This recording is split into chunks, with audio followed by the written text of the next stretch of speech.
saya tetap percaya bahwa Bapak Presiden Jokowi memiliki integritas dan kearifan dalam menyikapi gerakan pendongkelan dan perebutan kepemimpinan Partai Demokrat yang sah ini.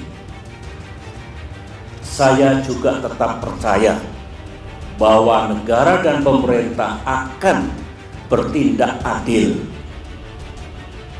serta akan sepenuhnya menegakkan peranata hukum yang berlaku, baik itu konstitusi kita, Undang-Undang Dasar 1945 dan Undang-Undang Partai Politik, maupun AD dan ART Partai Demokrat yang secara hukum juga mengikat. Untuk kasus KLB atau klaim KLB Partai Demokrat di Deli Serdang itu, pemerintah akan menyelesaikan berdasar hukum.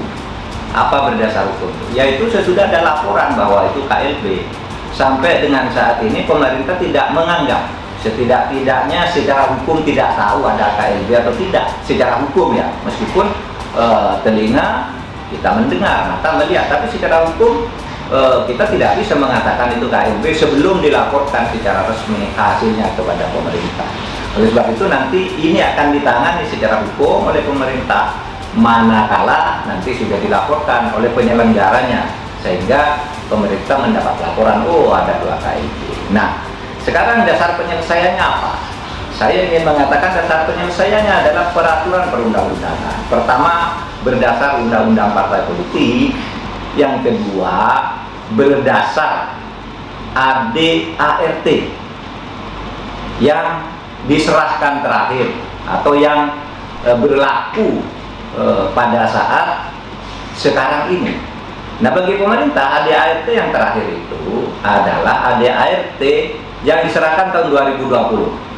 Maaf ya, saya kemarin mungkin keliru menyebut tahun 2025. Yang betul AD/ART yang diserahkan tahun 2020 bernomor MHH 9 tahun 2020 bertanggal 18 Mei 2020. Nah, berdasar itu maka juga yang menjadi ketua umum Partai Demokrat sampai saat ini ya adalah AHY. Nanti akan timbul persoalan apakah AD/ART yang menjadi dasar apa yang disebut KLB di Deli Serdang itu sah atau tidak. Nanti kita nilai, kita akan nilai secara terbuka dari logika-logika hukum, karena logika hukum itu juga logika masyarakat, jadi kita nggak boleh main-main gitu. Jadi AD/ART yang sah itu sampai sekarang di Kemenkumham yang diserahkan tahun 2020 itu nanti dasar utamanya. Lalu kalau ada yang mengajukan perubahan, kita tanya bagaimana mengubahnya, siapa yang mengubah, forumnya apa, yang hadir di dalam forum itu sah apa tidak, nanti kita semuanya akan nilai. Nah, kemudian saudara, kalau saya menyebut hal kita tidak bisa melarang KLB, karena ini masih ada aja orang menuding itu KLB itu dikawal, KLB itu dilindungi. Tidak ada urusannya. Pemerintah tidak melindungi KLB di Medan, tetapi memang tidak boleh membubarkan.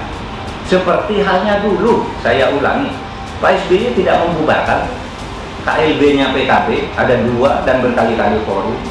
Bu Mega juga tidak membubarkan KLB-nya Matori. Bukan Pak SBY dan Bu Mega itu memihak, tapi memang oleh undang-undang tidak boleh. Seperti sekarang undang-undangnya sama berlaku, Undang-Undang Nomor 9 tahun 98. Maaf, kemarin di televisi saya menyebut tahun 78. Yang benar tahun 98. Yang dokumennya jelas. Pemerintah akan menilai keabsahan itu nanti. Gitu ya.